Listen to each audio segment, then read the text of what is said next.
लोकसभा चुनाव के नतीजों का आज दिन है और इस वक्त मैं खड़ा हूं राजधानी लखनऊ के सपा कार्यालय के सामने। तस्वीरें आप देखकर खुद समझ रहे होंगे, जो माहौल बना हुआ है, मिठाइयां बंट रही हैं, लोगों के अंदर जो खुशी है, सपा जो कार्यकर्ता है उनके अंदर जो खुशी है वो पूरी तरीके से माहौल को बयां कर रही हैं। आपको मैं बता दूं, जिस तरीके का माहौल बन रहा था, बीजेपी लगातार कह रही थी 400 पार के जो नारे लगा रही थी, लेकिन वो नारे कहीं ना कहीं असफल होते नजर आ रहे हैं और जिस तरीके का माहौल बन रहा है वो वास्तव में कहीं ना कहीं देखने लायक है। लगातार 400 पार के नारे लग रहे थे बीजेपी ओर से। खत्म 400 पार खत्म नहीं आएगी, 400 पार खत्म हो गई। कौन सी ऐसी कमियां रह गई मोदी जी या बीजेपी में जो आज यहाँ पे ये मोदी जी में सिर्फ ये कमी रही कि मोदी जी को व्यापारी लोग ये समझ रहे थे कि ये हमारा साथ देंगे, और जबकि व्यापारियों को सबसे ज्यादा नुकसान किया है मोदी जी ने किया है। जीएसटी लाए, बोले एक बार टैक्स लगेगा, अभी क्या है हर जगह पर टैक्स लगा रहे हैं। हम एक व्यापारी हैं, हम कोई माल खरीदते हैं, बिल लेते हैं, उसका टैक्स ऑटोमेटिक जमा हो जाता है।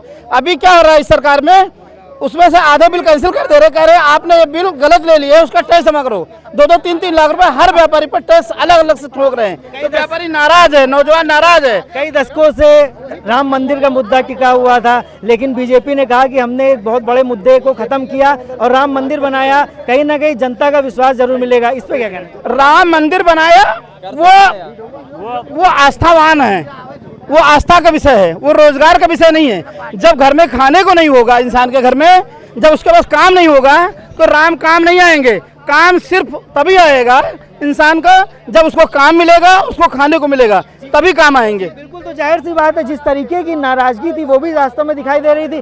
क्या कहना चाहेंगे, माहौल एकदम बदल गया, उलट बदल गया है, बिल्कुल बदल गया है। गठबंधन की सरकार बनने जा रही है, मान लिए इंडिया गठबंधन की सरकार बनने जा रही है। क्या लगता है आपको, कौन सी ऐसी कमियां रह गई बीजेपी मौजूदा सरकार थी जिसकी वजह से ये नतीजा है? 10 साल से आप खुद ही देख रहे हैं, कमियां ही कमियां है। युवक बेरोजगार घूम रहे हैं, 10-10 साल से लोग बीटेक एमटेक किए घूम रहे हैं, नौकरी नहीं मिल रही। महंगाई, 400 रुपए का सिलेंडर, 2014 में 400 रुपए का सिलेंडर था, 1200 का सिलेंडर बिक रहा है। खाद महंगी हो गई है, बच्चों की पढ़ाई महंगी हो गई है। रिजल्ट भी नहीं है, उसके बाद दादा 2 रुपए दूध पे महंगा हुआ, रोडवेज का किराया बढ़ गया। क्या कहना चाहिए? अरे भाई, ये तो सरकार जो है बिल्कुल खाद निकाल फेंक देगी।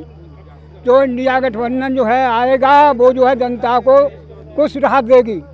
अभी आपने देखा होगा कल ही के पेपर में रिजल्ट भी नहीं आया और इन्होंने एनडीए की सरकार ने 25 रुपए टोल प्लाजा पर बढ़ा दिया है, 25 रुपए टोल बढ़ा दिया है। जाते जाते तो आपको मैं बता दूं, जिस तरीके का यहाँ माहौल बना हुआ है वो जश्न का माहौल है। फिलहाल जिस तरीके से पूरे देश में इस वक्त काउंटिंग चल रही है, वहीं उत्तर प्रदेश की 80 लोकसभा सीटों पर जो काउंटिंग चल रही उसके नतीजे लगातार आ रहे हैं सामने। लेकिन कई जो बड़े दिग्गज नेता हैं, मोहनलालगंज से कौशल किशोर, कहीं ना कहीं पीछे चल रहे हैं। फिलहाल जिस तरीके का माहौल है देश में वो अपने आप में ऐतिहासिक लगातार होता जा रहा है। कैमरा पर्सन सुनील के साथ में आकाश कश्यप, दैनिक भास्कर, लखनऊ।